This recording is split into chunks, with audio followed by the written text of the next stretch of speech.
अमन राधिका की अनोखा प्रेम कहानी। नाम सुन के क्या लगता है आपको? प्यार का एहसास क्या होता है? तो चलिए आज हम आपको बताते हैं प्यार का एहसास का मतलब क्या होता है। ये कहानी एक रईस परिवार की लड़की जिसका नाम राधिका है और दूसरी और एक मध्यम परिवार का लड़का जिसका नाम अमन है। दोनों एक दूसरे से बहुत अलग हैं, लेकिन क्या उन्हें एक दूसरे से प्यार हो पाएगा? चलिए जान लीजिए आप खुद ही। राधिका बचपन से एक आलीशान घर, गाड़ी और रहन सहन में पली बड़ी है। वही अमन बचपन से अपने परिवार को संघर्ष करता देख बड़े होते होते उससे अपने जिम्मेदारी का एहसास होने लगा। ज्यादा पैसे न होने के कारण से वो ज्यादा पढ़ लिख ना सका। वही दूसरी ओर सब कुछ होने के बाद भी राधिका को पढ़ने लिखने का मन ना होने के कारण पढ़ ना सकी।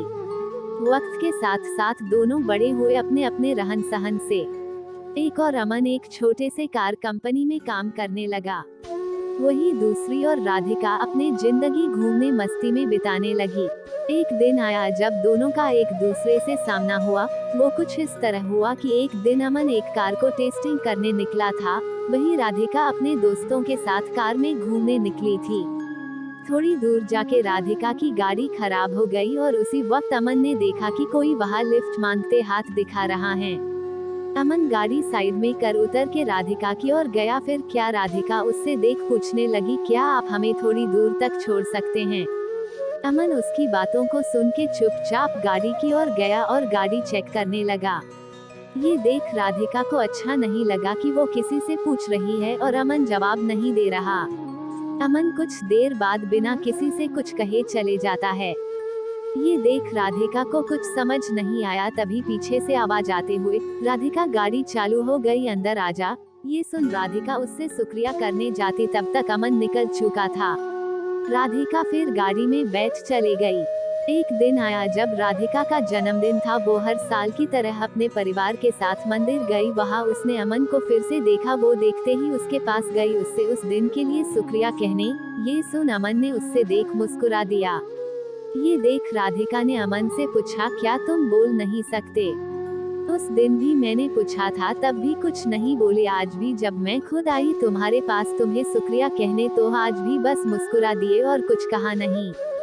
फिर अमन ने कहा कि मुझे देर हो रही थी, लेकिन मैंने वहाँ तुम्हें देखा कि तुम लिफ्ट मांग रहे थे, इसीलिए मैंने गाड़ी रोक के तुम्हारी गाड़ी ठीक करने चले आया। फिर दोनों के बीच बातें चलने लगी। फिर अमन को देर हो रही थी तो अमन ने कहा कि अब मुझे जाना होगा, मुझे ऑफिस के लिए लेट हो रहा है। जाते जाते अमन ने उससे दोस्ती की हाथ बढ़ाया, कहा कि क्या हम दोस्त बन सकते हैं? ये सुन राधिका ने कहा, मुझसे दोस्ती? मैं हर किसी से दोस्ती नहीं करती।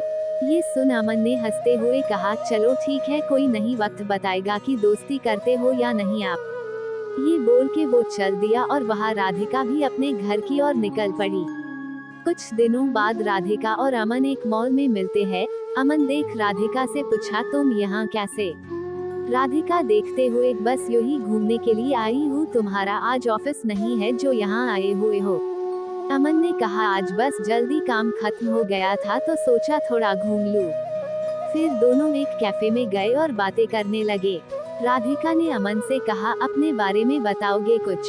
अमन हंसते हुए कहने लगा, मैं क्या बताऊं अपने बारे में, मेरा तो बस एक सादा जिंदगी है जहां रोज सुबह ऑफिस जाता हूं और शाम को घर जाके घर का कुछ काम कर लेता हूं, बस फिर खा के सो जाना, फिर वही सुबह फिर से।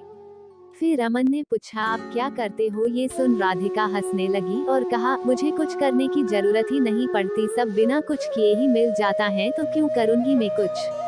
फिर अमन ने कहा, अच्छा है, फिर तो हम बहुत अलग हुए। ये सुन राधिका ने कहा, हाँ अलग तो हुए हम, फिर भी तुम्हारे साथ बैठी हूँ यहाँ।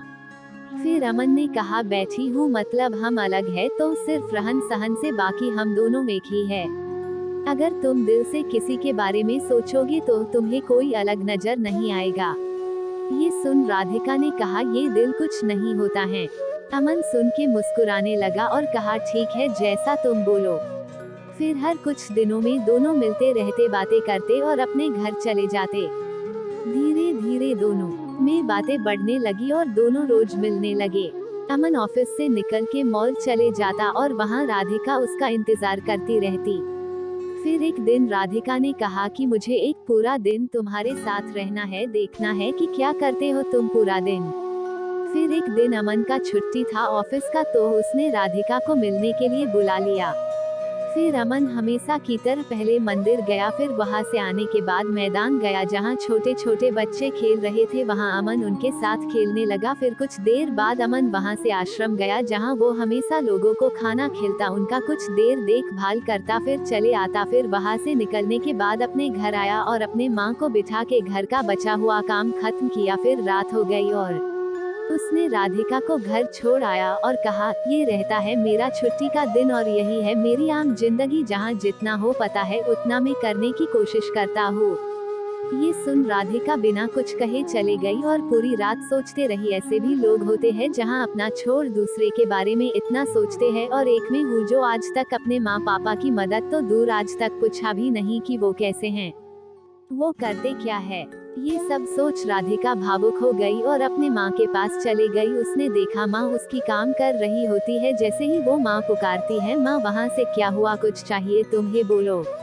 उद्धरण चिन्ह। ये सुन राधिका और भावुक हो गई और माँ को कहते हुए, नहीं कुछ नहीं, बस यूं ही आई थी, और वहाँ से चली गई। बस वो एक पल था जब राधिका को एहसास हुआ कि सच में दिल से सोचने वाले लोग होते हैं। फिर क्या मानो राधिका की दुनिया ही बदल गई। अगली सुबह वो पापा के पास गई और कहने लगी, आज से मैं भी आपके साथ ऑफिस जाऊंगी, मुझे भी आपके काम का बोझ उठाना है। ये सुन पापा सोच में रह गए कि क्या हो गया मेरी बेटी को, आज इतने सालों बाद अचानक से ये ख्याल कैसे आया। और अंदर ही अंदर खुश भी हो रहे थे कि उनकी बेटी अब बड़ी हो रही है, अपनी जिम्मेदारी समझने की काबिल बन गई है। बस फिर शाम को हमेशा की तरह वो अमन से मिलने चले गई। बस फर्क इतना था, आज की हमेशा वो घर से आती थी, आज वो ऑफिस से आई है। ये देख अमन को खुशी हुए और उसने राधिका से पूछा, तो दिलो होता है ना। ये सुन राधिका हंसने लगी और उससे माफी मांगते हुए उससे फिर से शुक्रिया कहा कि उसके वजह से आज वो अपने आप को पहचान पाई कि उसकी जिंदगी क्या थी और वो किसे समझ बैठी थी। तो अब आगे क्या बताओ आपको, आगे का तो आपको समझ आ गया होगा क्या हुआ रहेगा। हर कहानी की तरह दोनों को अंत में एक दूसरे से प्यार हो गया और दोनों एक दूसरे के साथ रहने लगे। अमन को एक साथी की जरूरत थी जो उसे समझे, प्यार करे, और राधिका को सच्चाई की, एक जिम्मेदारी की जरूरत थी जो उससे अमन ने दिखा दिया। जाते जाते मैं आपको एक बात बताना ही भूल गया, दोनों एक दूसरे से मिले, बातें किए, घूमने रहे एक दूसरे एक साथ, लेकिन अभी तक दोनों ने एक दूसरे से अपना नाम नहीं पूछा। ना अमन ने कभी पूछा कि आपका नाम क्या है, और ना ही राधिका ने अमन से कभी उसका नाम पूछा। तो इस कहानी का अर्थ यही था कि किसी की पहचान जानना या पूछना जरूरी नहीं, जरूरी बस यह है कि आप बिना जाने कितना उस पे यकीन करते हो और उसकी मदद करते हो। राधिका एक ऐसी लड़की थी जिसे हमेशा से घूमना, मस्ती करना, ये सब में अच्छा लगता, और अमन एक ऐसा लड़का था जिसे हमेशा से उसकी जिम्मेदारी उसे पकड़ी रहती। दोनों एक दूसरे से काफी अलग थे, लेकिन अंत वही एक दूसरे के लिए बन गए। तो प्यार कभी भी और किसी से भी हो जाता है, आपको ना उसके लिए अपनी जिम्मेदारी से भटकना है और ना ही उसके लिए कुर्बानी देनी है।